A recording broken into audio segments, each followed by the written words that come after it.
रुक करेंगे इस वक्त की बड़ी खबर का। सूत्रों के हवाले से बड़ी खबर इस वक्त मिल रही है। लोकसभा में थोड़ी ही देर में पीएम मोदी आएंगे। अधीर रंजन के भाषण के दौरान में पीएम मोदी मौजूद रहेंगे। ये बड़ी जानकारी इस वक्त आपको दे रहे हैं। अधीर रंजन के भाषण के दौरान में मौजूद रहेंगे पीएम मोदी। सोर्सेज के हवाले से ये जानकारी। थोड़ी ही देर में संसद भवन पहुंचेंगे पीएम मोदी। संसद में पहुंचेंगे पीएम मोदी। सुबह बैठक, रणनीति मंथन और उसके बाद अब अधीर रंजन के भाषण के दौरान में पीएम मोदी मौजूद रहेंगे। थोड़ी ही देर में संसद पहुंचेंगे पीएम मोदी। और देखिए हमारे साथ में मेहमान इस वक्त जुड़ रहे हैं। एसएन सिंह है प्रवक्ता बीजेपी, रत्नाकर सिंह है नेता कांग्रेस। और शुरुआत बीजेपी के साथ कर रहे हैं। एसएन सिंह साहब, आज तो वक्त पिक्चर दिखाने का है। ट्रेलर सबने देखा, आज पीएम मोदी बोलेंगे। विपक्ष के लोग कह रहे हैं कि जो हम चाहते थे आखिरकार वो हो रहा है। देखिए सही बात है, विपक्ष पहले भी 2018 में भी इस तरह के प्रयास किया था। चूंकि जनता विश्वास कर रही है और विपक्ष अविश्वास कर रहा है बार बार, तो जनता का विश्वास प्रबल हो जाता है, सरकार बन जाती है और विपक्ष धराशायी हो जाता है। विपक्ष से कल भी हमारे गृह मंत्री जी ने संसद सदन में कहा कि भाई आपके समय में 1993 में 750 लोगों की जान जाती है। आपके गृह राज्य मंत्री 3 घंटे के लिए जाते हैं, गृह मंत्री बयान नहीं देते हैं, आदरणीय प्रधानमंत्री जी बयान नहीं देते हैं। और हम एक जिम्मेदार विपक्ष की भूमिका निभाते हैं, क्योंकि वहां की जो हिंसा है वो किसी पार्टी के नाते है नहीं। उस हिंसा के बारे में भी उन्होंने जिक्र किया, लेकिन एक अच्छी विपक्ष की भूमिका नहीं निभाते हुए ये इन लोगों को एक गठबंधन का देखना था कि वास्तव में गठबंधन है कि नहीं। तो आप देखें, आप लोगों का अपना टेस्ट। लेकिन इससे पहले मैं एक सवाल पूछना चाह रही हूं। पहले कहा कि पीएम मोदी जवाब दें, आज जब जवाब की बारी आई तो फिर वॉकआउट किस लिए किया जा रहा है विपक्ष के नेताओं की ओर से? देखिए पूजा जी, रत्नाकर जी से मेरा ये सवाल है। एसएन सिंह जी, मैं आती हूं आपके पास। रत्नाकर सिंह जी से मेरा सवाल है। देखिए पूजा जी, सबसे पहले तो मैं यही कहना चाहूंगा कि आज देश का सबसे बड़ा दुर्भाग्य है कि प्रधानमंत्री मोदी जी को देश की सबसे बड़ी पंचायत में लाने के लिए हमको अविश्वास प्रस्ताव का सहारा लेना पड़ रहा है। और प्रधानमंत्री जी से जो देश की जनता उम्मीद कर रही थी कि प्रधानमंत्री जी मणिपुर पे बोलेंगे, हरियाणा के नूह और मेवात की हिंसा पे बोलेंगे, प्रधानमंत्री जी 100 दिन से ऊपर हो गए, हाथ चुप्पी साधे हुए हैं। विपक्ष के मुख्य 3 मांगे हैं जो हम चाहेंगे कि प्रधानमंत्री मोदी जी उस पर ध्यान दें। और मेरा ये सवाल नहीं, मेरा ये सवाल है कि पहले आपने कहा कि वो बोले और जब बोलने की बारी आई तो वॉकआउट क्यों कर गए? आप कैसी बात करते हैं पूजा जी? मैं एक सवाल इनसे पूछना चाह रहा हूं। 10 साल एक गूंगे आप ऐसे प्रधानमंत्री को रखे जो कोई चर्चा ही नहीं की। हमारे प्रधानमंत्री जी पहले दिन भी चर्चा किए, प्रतिदिन चर्चा करते हैं। और मैं आ रही हूँ आप दोनों के पास। चिराग पासवान सदन में अपना पक्ष रख रहे हैं। मैं आती हूँ आप लोगों के पास में, आ रही हूँ। क्या कुछ कह रहे हैं जरा? वहां की घटनाओं को आप उठाएंगे, आपको चर्चा करनी होगी बंगाल पर, चर्चा करनी होगी आपको बिहार पर, चर्चा करनी होगी आपको राजस्थान पर, चर्चा करनी होगी आपको कर्नाटका पर। सर ये देश एक है सर, आप इसको ऐसे टुकड़ों में बांटकर आप नहीं आइसोलेट करके आप अपने विषयों को उठा सकते। और यही कारण है सर कि देश की जनता का विश्वास हमारे प्रधानमंत्री आदरणीय नरेंद्र मोदी जी पर हर चुनाव के साथ बढ़ता जा रहा है। और वो दिन दूर नहीं सर, 2024 चुनाव सामने है सर। इसी में देख लीजिएगा, 2014 से बड़ा जनादेश 18 में यही सारी बातें हो रही थी, यही सारी बातें 18 में की गई थी। 19 में 2014 से बड़ा जनादेश हम लोग को मिला और 24 में इससे बड़ा जनादेश हम लोग लेकर आएंगे। मैं बिहारी हूं सर, बिहार से कम मैं विश्वास दिलाता हूं 40 की 40 सीटें हमारा एनडीए गठबंधन जीत कर आएगा, इसमें कहीं कोई शंका नहीं है। मैं जमुई का प्रतिनिधित्व करता हूं सर। मेरे नेता, मेरे पिता आदरणीय रामविलास पासवान जी की कर्म भूमि हाजीपुर रही है सर। बिहार के हर एक जिले में घुमाऊं और वो मेरे विश्वास को बढ़ाता है। आज बिहार के युवा, देश भर के युवा सर, देश को दुनिया की तीसरी सबसे बड़ी अर्थव्यवस्था बनते हुए देखना चाहते हैं। 2047 में हमारे देश को एक विकसित देश के तौर पर देखना चाहते हैं। और इस सपने को कोई पूरा कर सकता है तो वो सिर्फ और सिर्फ हमारे आज के प्रधानमंत्री आदरणीय नरेंद्र मोदी जी ही पूरा कर सकते हैं। इसीलिए सर मैं अपनी पार्टी की तरफ से जहां बिल्कुल हराएंगे नीतीश जी को वैसे भी बिहार की जनता नकार चुकी है। 2020 के परिणाम दिखाते हैं, तीसरे नंबर की पार्टी बन गए, आधे से ज्यादा प्रत्याशी उनके चुनाव हार गए। तो जिनको बिहार की जनता ने रिजेक्ट कर दिया, देश की जनता उनको कैसे अपनाएगी, ये बहुत बड़ा सपना दिन में ये देख रहे हैं। इसी के साथ सर मैं इस सदन में आए इस अविश्वास प्रस्ताव के विरोध में अपनी बातों को रखते हुए लोक जनशक्ति पार्टी रामविलास पूर्ण समर्थन हमारी एनडीए की सरकार, हमारे मौजूदा प्रधानमंत्री आदरणीय नरेंद्र मोदी जी को देती है। बहुत बहुत धन्यवाद सर। तो देखिए, चिराग पासवान को आप सुन रहे थे, उन्होंने कहा कि जवाब तुमको राजस्थान, पश्चिम बंगाल, बिहार और कर्नाटक पर भी देना पड़ेगा। ये देश को बांटने की बात करते हैं। पूरा अपना समर्थन दे दिया एनडीए को और फिर यहाँ दावा भी कर दिया कि 2024 में भी जीत हमारी ही होगी। देखिए, इस वक्त आप देख सकते हैं किस तरीके से पूरा गहमा गहमी का माहौल है। और सबसे बड़ी बात यह, हमारे साथ में चर्चा के लिए जो मेहमान है उनकी तरफ एक बार रुक कर लेती हूँ मैं। रत्नाकर सिंह, मेरा सवाल वहीं बरकरार है। मेरा सवाल यही है आपसे कि पहले कहा कि चर्चा होनी चाहिए, सत्ता पक्ष के लोगों ने कहा कि हम तो चर्चा को तैयार थे, पहले चर्चा से ये भागे। आज जब पीएम मोदी को अपनी बात रखनी है तो फिर चर्चा से भाग रहे हैं, क्यों? कोई नहीं चर्चा से भाग रहा है पूजा जी। देखिए, अभी खड़गे जी का भी बयान आपने सुना कि 167 के तहत प्रधानमंत्री जी आए और चर्चा करे सदन में, और हम लोग कांग्रेस पार्टी वहां पे पूरी मुस्तैदी के साथ है और देश ये जानना चाहता है, इसीलिए कांग्रेस पार्टी ने ये अविश्वास प्रस्ताव लाया। देश ये जानना चाहता है कि मणिपुर में 100 दिन से ज्यादा हिंसा हो गई, प्रधानमंत्री जी आखिर में चुप्पी क्यों साधे बैठे हैं। जिस प्रकार गुजरात के मंत्रिमंडल को बदला गया, क्यों नहीं मणिपुर का मंत्रिमंडल बदला गया, क्यों नहीं वहां के मुख्यमंत्री को हटाया गया। देश ये जानना चाहता है कि जिस प्रकार अटल बिहारी वाजपेयी गुजरात में गए 2002 के हिंसा के बाद, उसी तरह प्रधानमंत्री को भी मणिपुर जाना चाहिए।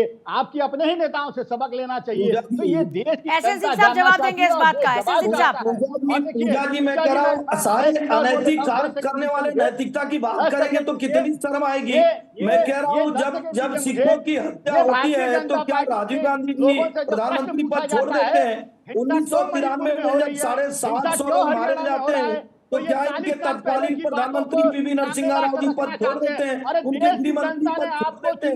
अरे कुछ तो शर्म करिए। आप एक ऐसे चीजों पर आपके नेता का बयान, वन बाय वन बात कीजिए। मैंने एसएन सिंह साहब को मौका दिया। रत्नाकर सिंह जी, एक सेकंड, उनको एक बार जरा बात रखने दीजिए।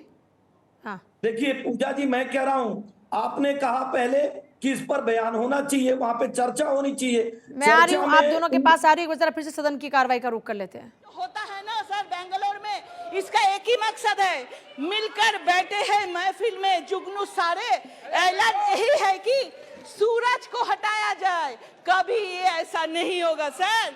आज तो प्रधानमंत्री जवाब देंगे, लेकिन बंगाल में जो खेला होबे का परिस्थिति है उनका जवाब क्या मुख्यमंत्री देंगे सर? नहीं देंगे। प्रधानमंत्री जी बोले हैं, ना खाऊंगा ना खाने दूंगा। सब खाने वाला लोग एक साथ हो गया सर, सब खाने वाला लोग है। आज मैं वंदे मातरम की धरती से आती हूँ, शोगो तो अभी बंगाल से आते हैं। काल बोल रहे थे गुजरात दंगा का बात कर रहे थे। शोगो तो बुजुर्ग लोग हैं, उसका शरीर को लेके मेरा चिंता है सर। मैं नहीं चाहती हूँ अगर बंगाल के बारे में दंगा का लिस्ट में बोलूं तो उनका ब्लड प्रेशर हाई हो जाएगा सर। दादा आप थोड़ा सा शांत होकर बैठिए। तो बंगाल से आती हूँ और राजा राममोहन सतीदाह प्रथा रद्द किया था। ईश्वर चंद्र विद्यासागर ने बाल्य विवाह रद्द किया था। ईश्वर चंद्र विद्यासागर ने नारी शिक्षा विधवा विवाह चालू किया था। और डॉक्टर श्यामा प्रसाद मुखर्जी अगर नहीं रहते तो हमारे पश्चिम बंगाल का जन्म नहीं होता।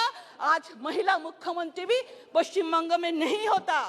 सुभाष चंद्र जी बोले थे, तुम मुझे खून दो मैं तुम्हें आजादी दूंगा। आज सर ऐसा हो गया परिस्थिति, बंगाल का लोग इतना हत्या होते हैं, सब लोग बोलते हैं আর কত রক্ত চাই, আর কত লাশ তোমাদের চাই, আর কত করতে চাও বাঙালি সর্বনাশ।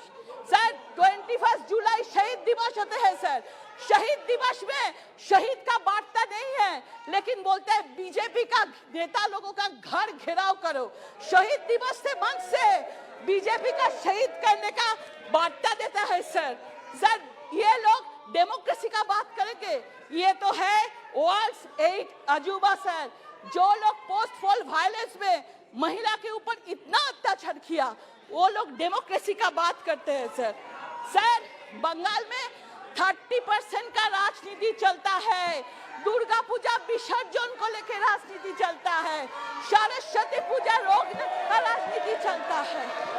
सर 59 कार्यकर्ता का इस पंचायत चुनाव में मौत हुआ है सर।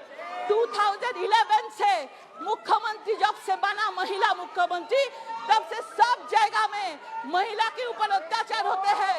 खुद का इमेज बनाने के लिए उन्होंने मणिपुर को हथियार किया। बोलते हैं कि पूछ रहे हैं प्रधानमंत्री चुप क्यों है। किसी ने सही कहा है, गूंगे निकल पड़े हैं जुबा की तलाश में। सरकार के खिलाफ ये साजिश तो देखिए, राजस्थान, पश्चिम बंगाल और छत्तीसगढ़ पर गूंगा और बहरा विपक्ष और मणिपुर पर बोल रहे हैं। इन्हें शर्म आना चाहिए। पश्चिम बंगाल के लिए बोले, हिम्मत है तो राजस्थान के लिए बोले, हिम्मत है तो छत्तीसगढ़ के लिए बोले। सब लोग बोलते हैं चोरे चोरे मास्तू तो भाई। बंगाल के मुख्यमंत्री 5 लोगों का टीम भेजते हैं मणिपुर में। मालदामार में 2 विवश महिला को विवश करके उसको पुलिस के सामने पिटाया, वीडियो वायरल हुआ। टीम तो छोड़ दीजिए, एक पंचायत सदस्यों को भी उन्होंने नहीं भेजा। उनका जो सोकल इंटेलेक्चुअल है वो भी कैंडल लाइट लेके उन्होंने मिছিল नहीं करते हैं। और हमारा मुख्यमंत्री पूरा मौन व्रत ले लिया। सर, मणिपुर तक पहुंच जाने वाले विपक्ष को पश्चिम बंगाल, राजस्थान, छत्तीसगढ़ का जीपीएस लोकेशन अभी तक मिल नहीं रहा है। सर, एक सांसद बोल रहे थे एक कौन से दूसरा कौन, भारत जोड़ो पदयात्रा किया। भारत तोड़ा कैसे सर? भारत तोड़ा कौन? टुकड़े टुकड़े गैंग ने भारत तोड़ा था। भारत जोड़ो यात्रा के बाद भारत को तो जोड़ नहीं पाया सर, लेकिन कुछ पार्टियों को अपने साथ जोड़ लिया। सर, एक महिला कांग्रेस वरिष्ठ नेता है। तो लॉकेट चटर्जी हमला बोल रही राहुल गांधी के ऊपर और तमाम नेताओं के ऊपर, और इसी तरीके से देखिए क्योंकि फिलहाल विपक्ष के नेता तो वहां से वॉकआउट कर चुके हैं। अब सत्ता पक्ष के लोग अपनी बात रख रहे हैं और उसमें विपक्ष को जमकर घेरा जा रहा है कि ये अपने विषयों पर तो चुप्पी साध लेते हैं, भारत को तोड़ने की बात ये करते हैं, चोर चोर मुसेरे भाई यहां तक भी अब कहा जा रहा है। एसएन सिंह साहब बोले। पूजा जी देखिए, अभी हमारे मित्र कह रहे थे निश्चित तौर पे कोई भी नीति अपनाएंगे तो ये नीति अपनाएंगे। सिखों की जब हत्या होती है तो ना आपके मुख्यमंत्री रिजाइन करते हैं, ना आपके प्रधानमंत्री रिजाइन करते हैं। महाराष्ट्र में हिंदुओं की हत्या होती है और बहुत सुन लीजिए, महाराष्ट्र में हिंदू मुसलमानों की हत्या होती है, ना आपके प्रधानमंत्री रिजाइन करते हैं, ना मुख्यमंत्री करते हैं।